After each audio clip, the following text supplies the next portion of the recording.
Hey, everybody, welcome back to another episode of On the Throttle with Jackie Van Ham and my buddy Josh here. We've got another great show for you this week. Thank you so much for tuning in. As always, you can check out all of our previous programs over on our YouTube channel or on our Facebook page.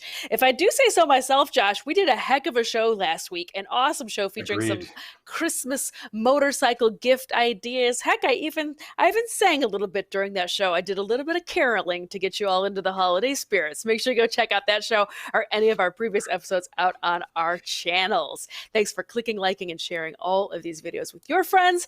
And today's show, we've just got a whole bunch of news, and it seems to be all overseas based. All sorts of great news going on from France and Italy. I've got some news going on with Indian Motorcycle and a great contest that's running in Europe right now, and a little bit of news about the Dakar Rally, which kicks off on January 1st. And then what do you have going on in your neck of the woods, Josh? So the Swedes and the Italians, it's separate, and it's very different ways that they're doing it, but have some electrifying news, hint, hint, on some stuff that they're coming up with. I smell a dad joke. I think you're going to talk about some e-bikes today, Josh. Maybe. Well, let's kick off my news. First things first, I want to go ahead and feature kind of an interesting sounding contest that just kicked off over in Europe, and that's between the folks at Indian Motorcycle and then a really neat event that goes on in France called Wheels and Waves. It's even got some motorcycling celebrities involved in it, and I wanted to go ahead and give them a little bit of love because this was just giving me a little bit of optimism, a little bit of a return to normalcy for 2022 because it's custom bikes, it's motorcycling celebrities, and a kick-ass event that goes on over in France. So let's go ahead and show some of those slides. This contest is going to be, for right now, this is just a design contest. These are just renderings. Indian Motorcycle handpicked 4 really rad custom bike shops in France to go ahead and submit renderings, and then they are going to be judged by a team, a panel of motorcycling celebrities and experts, including Ola Stengard, who's a really well-known and respected motorcycle designer, Roland Sands Design, Paul Diorlans from the Vintage Gent is also going to be on hand, and a handful of other folks are going to judge these renderings. And you, that's right, you at home can go over to the Indian Motorcycle website and cast your vote. They're going to tally up all of those numbers together. The winner is going to get the funds to build this awesome custom bike, and then somebody is going to win it at Waves next summer. So I thought that was really neat sounding. This very first rendering is from a French company called Bach, B-A-A-K.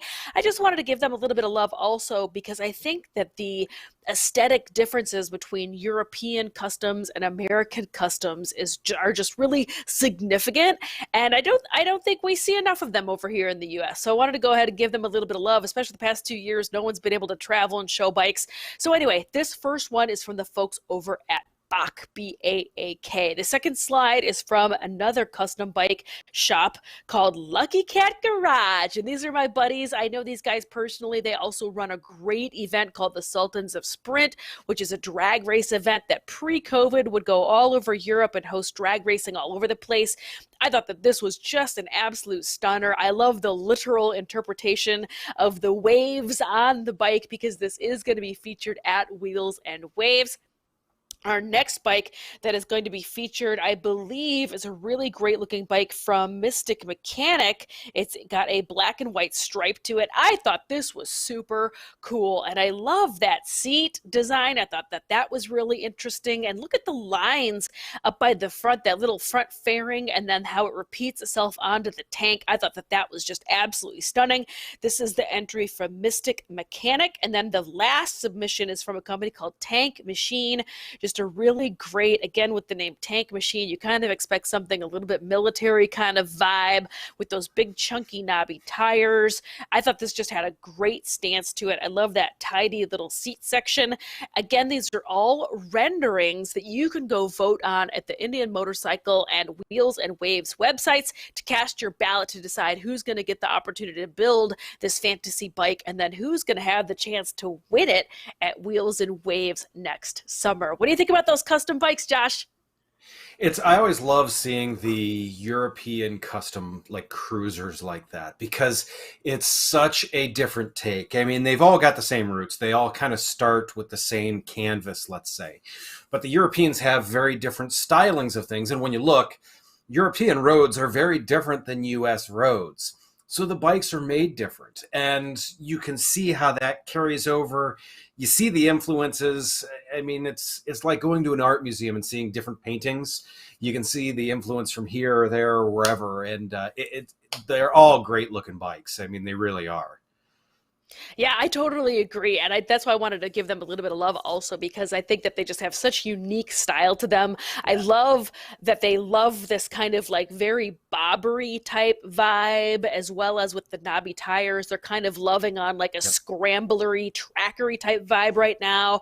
I think that they're all really excellent. But I got to admit, the one on the screen that you just had up, the black and white striped one, is that, and then of course my buddies at Lucky Cat Garage. I love those two probably the best. I think I just love the black and white. I love that crispy graphic vibe, and then the paint on this guy with the waves and the kind of like Japanese art, Japanese tattoo stylings to it. I think that this is just really, really beautiful. So anyway, wanted to give them a little bit of love, and that's my first story for today. What do you have going on, Josh, in your neck of the woods? So, getting to the Swedish side of things, we talked about some Swedish stuff before, how they have some very unique styling on stuff when we talked about the Norden 901. Something else that is just coming out for the dirt is from a company named Stark.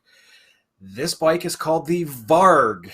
This is a dirt bike, and this has to be probably one of the just most beautiful dirt bikes I think I have ever seen. Those lines are so clean, and just there's so many cool features that are packed into this. Now, this is electric to the tune of 80 horsepower. I remember, 80 horsepower on a street bike is plenty. Let's go ahead and put that in the dirt and just see if we can I mean, you don't need to buy a trencher anymore. You just need to get this. So some of the cool things that they've got with this is there are 100 different ride modes that can be controlled by basically you can use a cell phone like the dashboard in there. She's got the picture up right now. So you slide your cell phone in there, that acts as your dashboard, and that allows you to control up to 100 different ride modes. Now there is powering all this a 6 kilowatt hour battery, which can give you up to 6 hours of ride time. They say for like a GP racer, it will give you at least a full moto with plenty to spare and enough time to recharge, which, depending on the charger, will only take 1 to 2 hours. Now, one of the big limiting things in terms of getting power back into the cells for bikes or cars or whatever is the design of that. So their battery case has a very unique and very new design. We can get into that in another episode. When you look at it, though, it's all Kayabe suspension. The lower skid plate is integrated as a stressed member and is part of the frame. That eliminates the need for heavy frame pieces down there. This thing is lightweight for what it is, especially.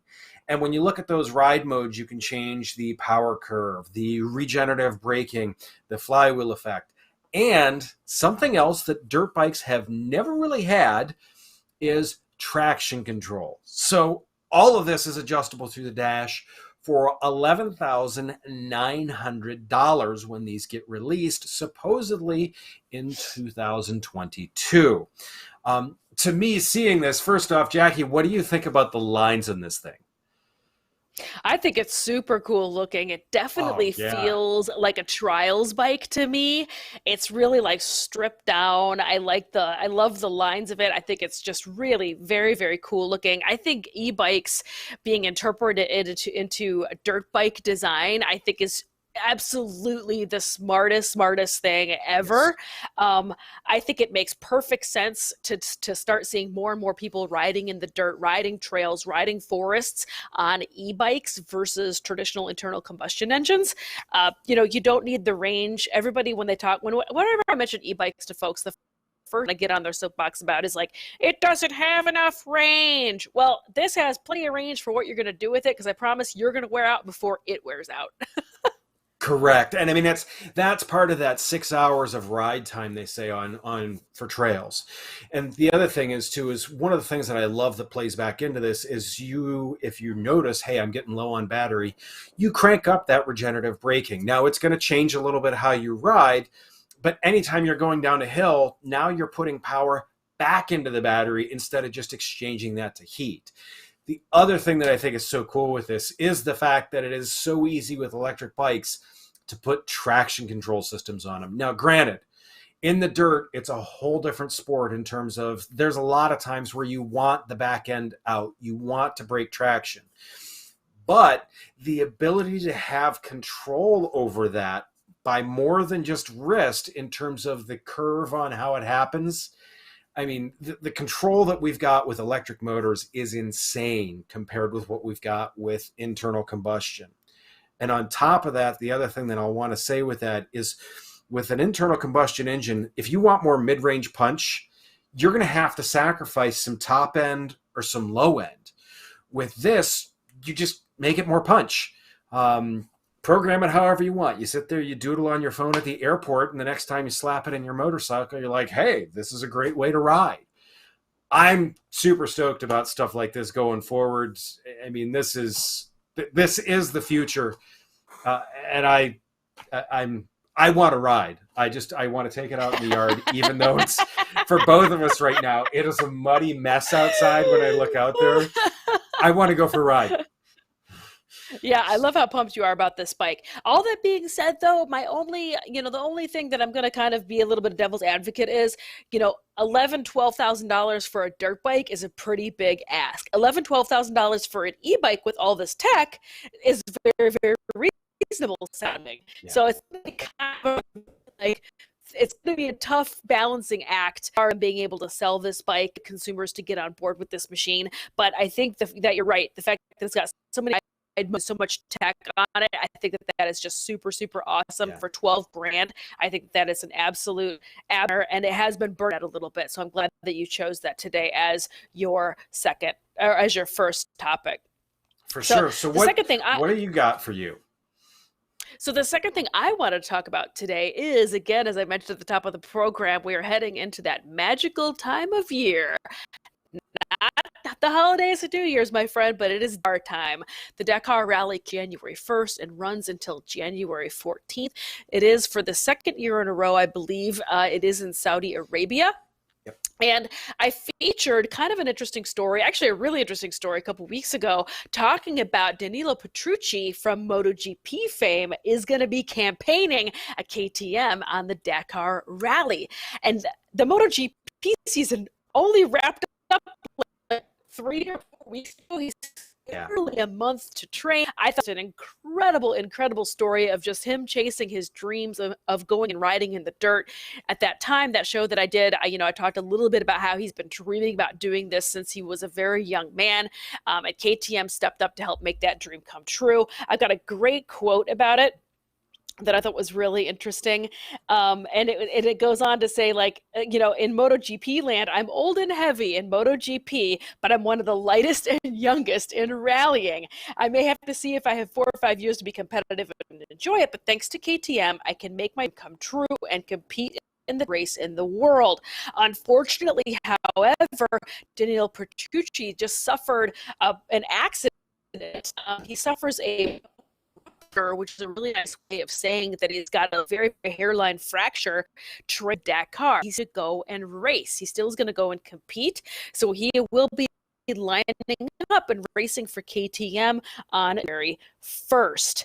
And then my second little bit of news talking about the Dakar again, the folks over at Sherco have launched a brand new bike for the 2022 rally. And I was not even aware, Josh, that they placed 6th place in the 2021 Dakar. Sherco is a relatively new machine, if I remember correctly. These folks are based out of France. And it's the Sherco 450 Dakar Rally bike. Renowned 2 and 3 wheeler motorcycle company TVS Motor Company has partnered with Sherco for the upcoming 2022 Dakar Rally. Thanks to this continued partnership, the team managed to finish sixth last year. To accelerate the progress, TVS Sherco unveiled their latest motorcycle just this past week, is when this was launched. I thought that this looked really excellent. Again, it's the 450. It is a specialty bike strictly for the Dakar Rally. And I thought it just looked really great, and I wanted to give them a little bit of love.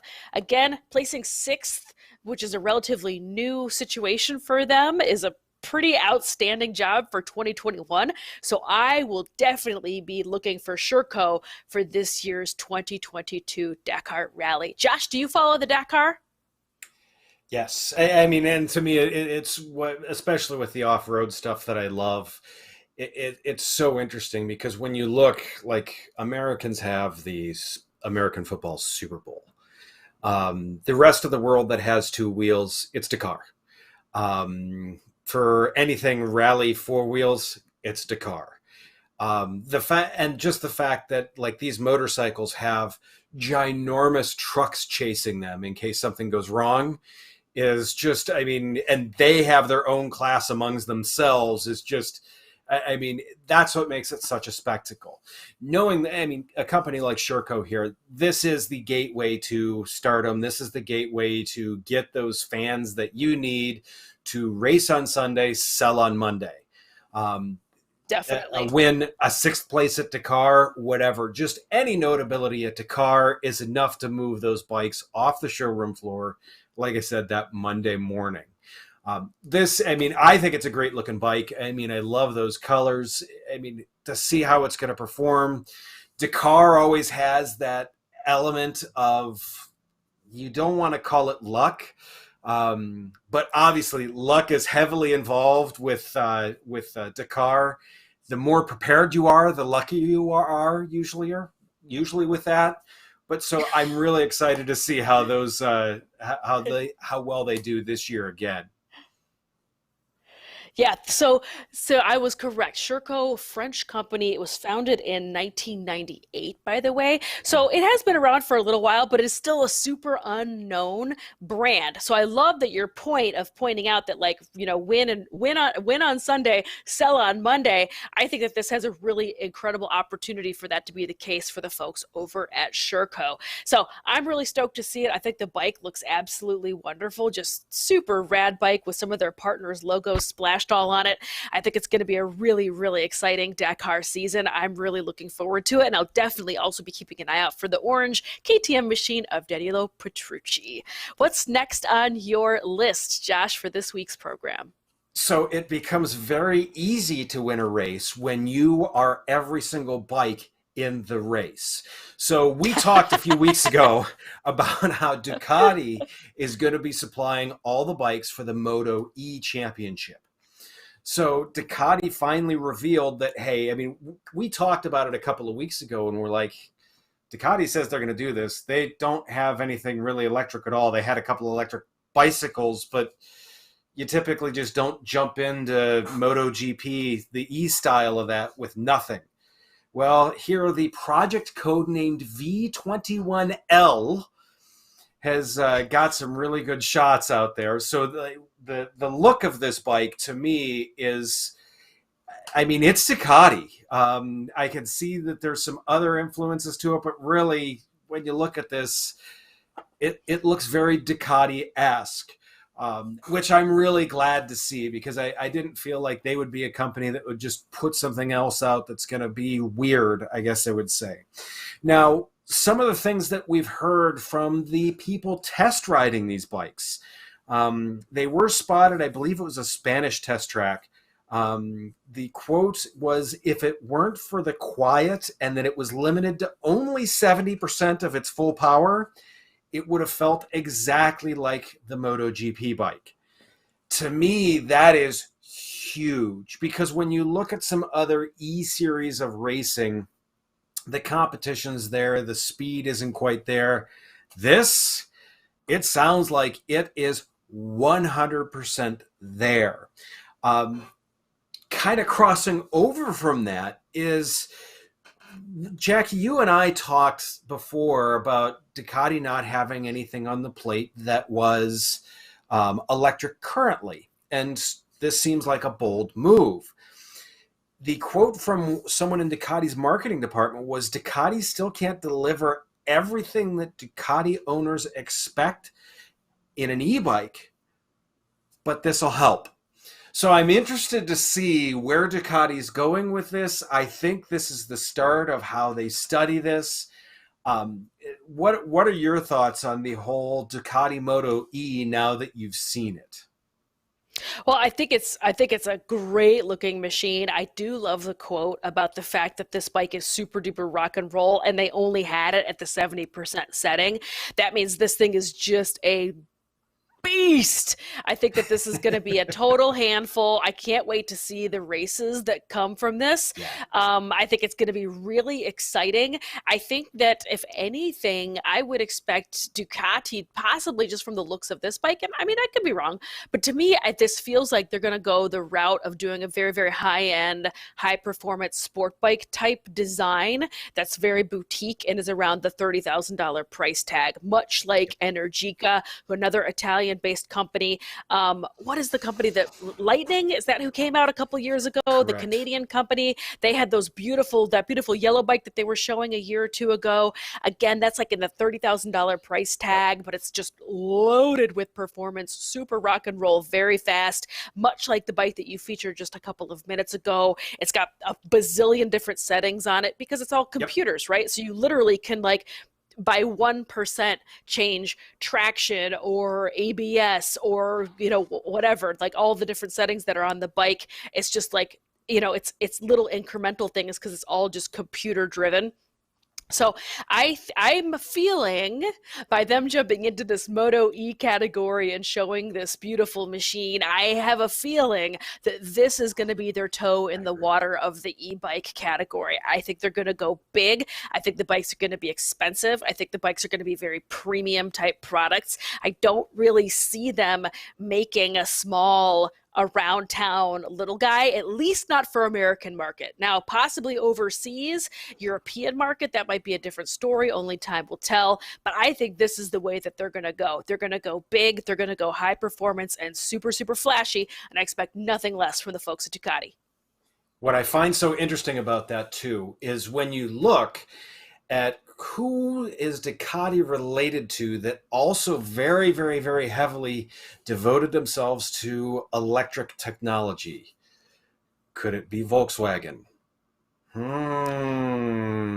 So to me, that tie-in means a lot there. And that's something that I see with that.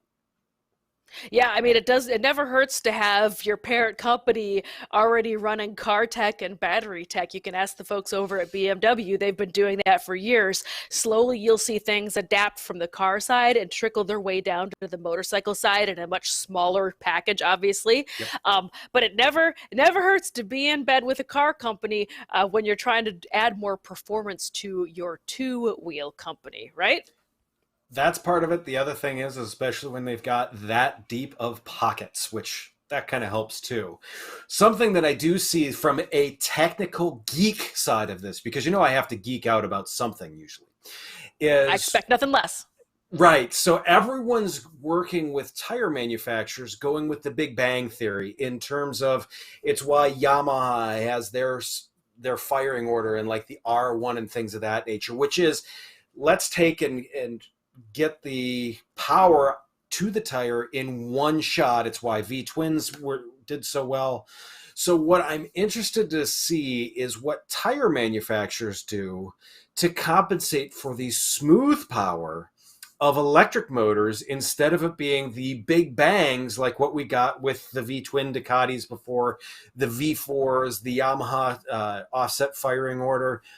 I'm interested to see what tire companies are going to need to do to adapt to the electric technology to make sure that back tire stays behind you and rather than tries to come around and then tosses you for a we don't want to talk about that. I think that's actually a super good point, Josh. I think that as more and more e-bikes in this motorcycle type category especially start making their way to market and become more and more popular, which they are making up big numbers, especially in Asia.